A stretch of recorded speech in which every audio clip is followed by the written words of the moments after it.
আসসালামু আলাইকুম। কোটা সংস্কার আন্দোলনের আপডেট এবং বাংলাদেশে এখন এই মুহূর্তে যা যা ঘটছে, বেশ কিছু আপডেট জমা হয়েছে, আপডেটগুলো দিয়ে দিচ্ছি। প্রথম আপডেট বিক্ষোভ সংক্রান্ত। ঢাকা সহ সারা দেশে বিক্ষোভ অনুষ্ঠিত হয়েছে, স্বতঃস্ফূর্তভাবে অনুষ্ঠিত হয়েছে। সরকার তার চিরাচরিত রীতি অনুযায়ী বিক্ষোভের উপরে পুলিশদের হামলা করেছে, ছাত্রলীগ হামলা করেছে। তবে কোনোভাবেই এই বিক্ষোভকে দমানো যায়নি, দমানো যাবে না। হামলার কথা বলছিলাম, প্রথম হামলা যে কথাটি শুরু করব সেটি হচ্ছে বরিশাল বিশ্ববিদ্যালয়। সেখানে ছাত্রলীগ হামলা করেছে সাধারণ শিক্ষার্থীদের উপরে, 15 জন আহত হয়েছে, তারা চিকিৎসাধীন অবস্থায় আছে। এই ঘটনার পরিপ্রেক্ষিতে বিএম কলেজের সাধারণ শিক্ষার্থীরা তারা আন্দোলন করছে, পরিস্থিতি ওখানে এখন উত্তাল। চলে যাচ্ছি চট্টগ্রামে। চট্টগ্রামে যে ঘটনাটি ঘটেছে সেটি হচ্ছে যে চট্টগ্রামে শিক্ষার্থীরা আন্দোলনের জন্য রাস্তায় নেমে আসেন 3:30টায়, তাদের আন্দোলনের নামার কথা ছিল। সেই সময় পুলিশ তাদেরকে বাধা দেয়, সেখানে পুলিশের সাথে তাদের সংঘর্ষ হয়। কোনো গুলি বা কোনো ধরনের ফায়ার আর্মস এখানে ইউজ করা হয়নি, পুলিশ সাউন্ড গ্রেনেড চার্জ করে। এবং পুলিশের এই সাউন্ড গ্রেনেড চার্জের সময় সাউন্ড গ্রেনেড বিস্ফোরিত হয়ে 3 জন পুলিশ আহত হয়েছেন, তারা সেখান থেকে 10 জনকে গ্রেফতার করেছে। এরপরে চলে আসি অন্যান্য অঞ্চলে। সিলেটে স্বতঃস্ফূর্তভাবে বিক্ষোভ অনুষ্ঠিত হয়েছে। ময়মনসিংহে হয়েছে, যদিও ময়মনসিংহে তারা খুব বেশিক্ষণ রাস্তায় থাকতে পারেননি, তাদেরকে লাঠিচার্জ করে ময়মনসিংহের শিক্ষার্থীদেরকে ছত্রভঙ্গ করে দেওয়া হয়েছে। তারপরে হয়েছে ঠাকুরগাঁওয়ে এবং ঢাকা শহরের বিভিন্ন জায়গায় তো আছেই। অন্যান্য জায়গা থেকে খবর আসছে রাজশাহীতে বিক্ষোভ হয়েছে, সেই ফুটেজ আপনাদেরকে আমি দেখিয়েছিলাম যে রাজশাহী ঢাকা মহাসড়ক সম্পূর্ণভাবে বন্ধ করে দেওয়া দেওয়া হয়েছিল। তো এইটি হচ্ছে ছাত্র বিক্ষোভের একটি আপডেট।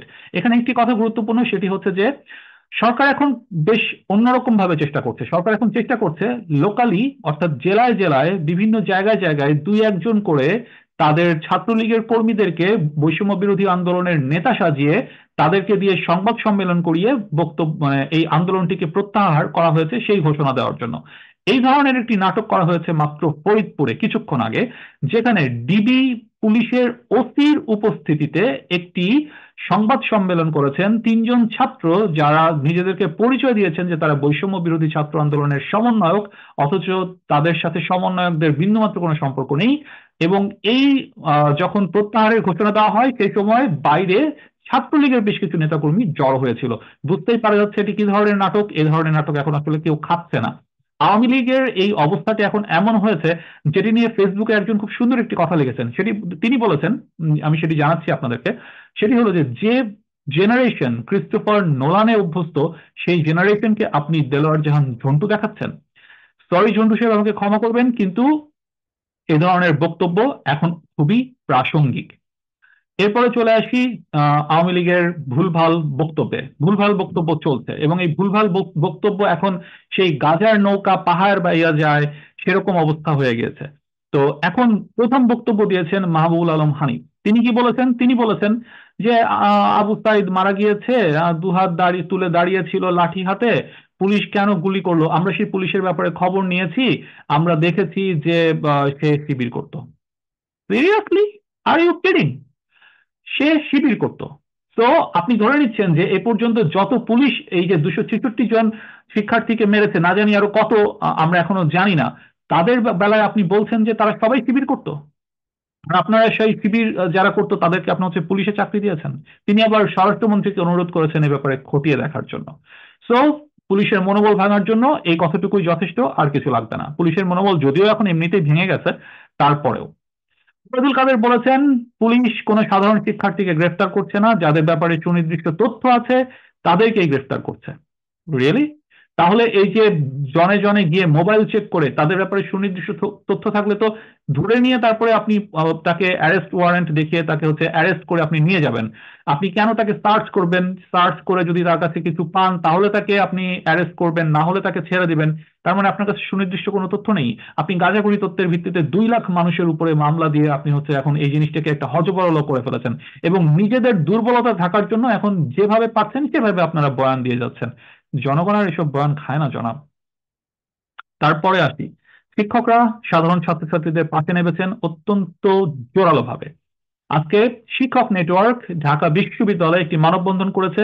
সেই মানববন্ধন থেকে তারা এই জুলাই মাসে ঘটে যাওয়া হত্যাকাণ্ডকে তারা জুলাই হত্যাকাণ্ড নাম দিতে চেয়েছে এবং এখন থেকে এই হত্যাকাণ্ডটি জুলাই হত্যাকাণ্ড নামে পরিচিত হবে, সে কথাটি তারা বলতে চেয়েছে। এই একটি হত্যাকাণ্ড, জুলাই হত্যাকাণ্ড বাংলাদেশের ইতিহাসে সারা জীবনের জন্য লেখা, লিপিবদ্ধ হয়ে গেল এবং এর সাথে জড়িয়ে গেল আওয়ামী লীগের নাম। বড়ই আফসোস। এরপরে আসেন আইনজীবীদের ব্যাপারে। আইনজীবীরা স্বতঃপ্রণোদিত হয়ে যে রিটটি করেছেন, আগামীকালকে তার হিয়ারিং আছে এবং সেই হিয়ারিং এর পরে মাননীয় আদালত এ ব্যাপারে একটি সুনির্দিষ্ট নির্দেশনা দিবেন যে পুলিশ ছাত্রছাত্রীদেরকে গুলি করতে পারবে কি পারবে না, বা শুটার সাইট এ ধরনের কোনো কিছু থাকবে কি থাকবে না। আজকের দিনের আরেকটি খবর হচ্ছে, সেনাবাহিনী এখন পর্যন্ত বেশ সংযত আচরণ করছে। মিরপুর 2-এ সেনাবাহিনীর সাথে সাধারণ ছাত্রছাত্রীদের একটু কথা কাটাকাটি হয়েছিল, কিন্তু সেনাবাহিনী তাদেরকে বুঝিয়ে শুনিয়ে ছাত্রদের সাথে কোনো ধরনের সংঘাতে যাওয়া থেকে বিরত থেকেছে। এটি একটি ভালো সাইন। রাজনীতির প্রসঙ্গে যদি আসি, 26টি দল বিএনপির এই যে জাতীয় ঐক্য, এই জাতীয় ঐক্যে 26টি দল যোগ দিয়েছে। তারা সম্মিলিতভাবে কি করতে পারবে সে ব্যাপারে আমার সন্দেহ আছে, ব্যক্তিগতভাবে সন্দেহ আছে, আমি জানি না। তবে আগামী বুধবার গণতন্ত্র মঞ্চ এই হত্যাকাণ্ডের প্রতিবাদে একটি সমাবেশের ডাক দিয়েছে। গণতন্ত্র মঞ্চকে সমাবেশ করতে দেওয়া হবে কি হবে না সেটির উপরে ডিপেন্ড করবে অনেক কিছু। আওয়ামী লীগের মনোভাব বোঝা যাবে। আওয়ামী লীগ একটি কাজ করছে, ড্যামেজ কন্ট্রোল হিসেবে আগামীকাল জাতীয় শোক পালন করা হবে, সেটি তারা বলেছে। এটি সম্পূর্ণভাবে ড্যামেজ কন্ট্রোল। তবে আওয়ামী লীগের প্রতি মানুষের সহানুভূতি, গুটি কয়েক মানুষ, স্বার্থান্বেষী মানুষ ছাড়া বাংলাদেশের আর কারো আওয়ামী লীগের প্রতি এখন বিন্দুমাত্র কোনো সহানুভূতি নেই, এই কথাটি সুস্পষ্টভাবে বলা যায়। চরমনায়ের পীর সাহেব উনি অনতি বিলম্বে আওয়ামী লীগকে ক্ষমতা ত্যাগ করে জাতীয় সরকারের কাছে ক্ষমতা হস্তান্তর করার কথা বলেছেন। এটি আরেকটি নিউজ ছিল। এবার আরেকটি নিউজে যাচ্ছি, সেটি হচ্ছে ড্যান মজিনা, অনেকে হয়তো চিনবেন, নামে পরিচিত হতে পারে। তিনি বাংলাদেশে নিযুক্ত মার্কিন রাষ্ট্রদূত ছিলেন এক সময়। তিনি একটি সাক্ষাৎকার দিয়েছেন এবং বলেছেন যে বাংলাদেশের তৃতীয় একটি রাজনৈতিক শক্তি, রাজনৈতিক দলের আবির্ভাব হলেও হতে পারে। এটি দুই, এই দুইয়ের সাথে আরেকটি দুই মিলাতে বলবো, সেটি হচ্ছে প্যারিস অলিম্পিকের উদ্বোধনী অনুষ্ঠানে এসে ডক্টর মোহাম্মদ ইউনূস বলেছেন বাংলাদেশে এখন একটি মধ্যবর্তী নির্বাচন প্রয়োজন। খোলামেলা অনেক কথাই তিনি ওখানে বলেছেন তার সেই সাক্ষাৎকারে। 2-2 4 হলেও হতে পারে, ভবিষ্যতে বলে দিবে। যে কথাটি বলবো সেটি হচ্ছে যে একটি গণতদন্ত কমিশন গঠন করা হয়েছে। অত্যন্ত গুরুত্বপূর্ণ একটি কথা এবং অত্যন্ত গুরুত্বপূর্ণ একটি খবর। এই গণতদন্ত কমিশন গঠন করেছেন বাংলাদেশের বিশিষ্ট নাগরিকরা, যার মধ্যে আপিল ডিভিশনের সাবেক বিচারপতি আছেন, আব্দুল মতিন সাহেব আছেন, তারপরে আছেন অ্যাডভোকেট সুলতানা কামাল, ব্যারিস্টার জ্যোতির্ময় বড়ুয়া, তারপরে আছেন অ্যাডভোকেট শাহাদিন মালিক।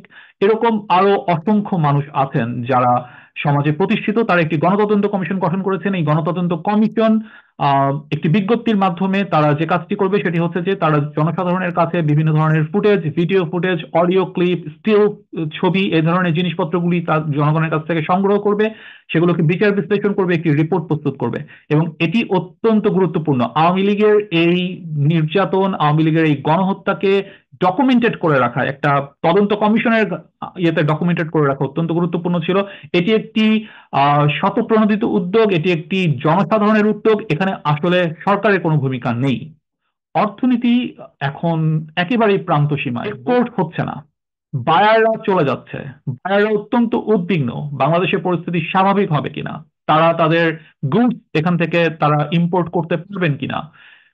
ইন্টারনেট আজকেও আপনার 4G নেটওয়ার্ক অত্যন্ত স্লো করে দেওয়া হয়েছে দুপুর থেকে। ইন্টারনেট নিয়ে সরকার এক ধরনের ডিলেমার মধ্যে আছে।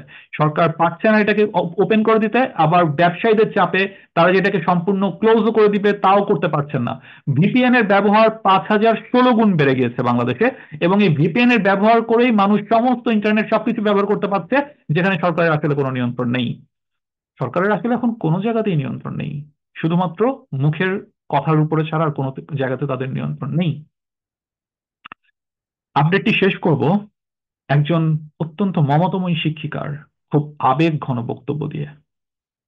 চলুন শুনে দেখা যাক। আল্লাহ হাফেজ। আমি ইতিহাসের শিক্ষক না, কিন্তু ইতিহাস জেনে বড় হয়েছি।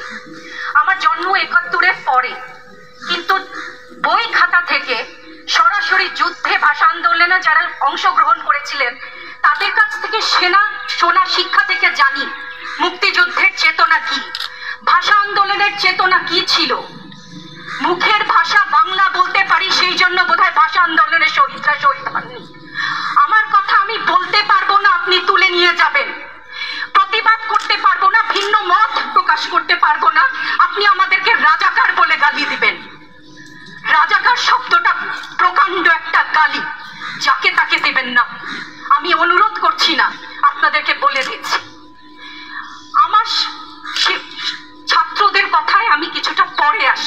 সেখানে আমাদের সহকর্মীরা যারা বলেছে সেখানে আমি পূর্ণ একমত। আমাকে একটু বলে দেবেন আপনারা, মুক্তিযুদ্ধের চেতনা কি ছিল দেশের হয়ে? আপনারা বলবেন যে যারা শুধুমাত্র আমার বাবা মুক্তিযোদ্ধা ছিলেন তাই আমার অধিকার প্রাপ্য অনেক কিছু, সেখানে পূর্ণ সহমত। কিন্তু এর পরবর্তী কাল থেকে আজ পর্যন্ত যে সমস্ত মানুষ দেশের বিভিন্ন জায়গায় বিভিন্ন ক্ষেত্রে নিজের স্বার্থ বলিদান দিয়ে দেশের জন্য কাজ করে যাচ্ছে, সব পথে উপার্জন করছে, টেবিলের তল থেকে 10 লাখ 5 লাখ টাকার কোটি টাকা তো বাদই দিলাম না, সেই সমস্ত লোক সংবরণ করছেন, তাদের মুক্তিযোদ্ধার চেতনা কি কিছু অংশে কম? সেই প্রতিবাদ করলে আপনি আমাদেরকে বলবেন রাজাকারের বাচ্চা, এটা প্রকাণ্ড গালি যত্রতত্র দেবেন না। ধন্যবাদ। আর আমার ছাত্র ছাত্রীদের গায়ে গুলি কেন? আমি এখানে কেন দাঁড়িয়েছি, কেন আজকে কথা বলছি? কারণ আমি মানুষ, আমি শিক্ষিত একজন মানুষ, আপাতমস্তক ভাবে যাকে শিক্ষা বলেন। সেখানে আমি জানি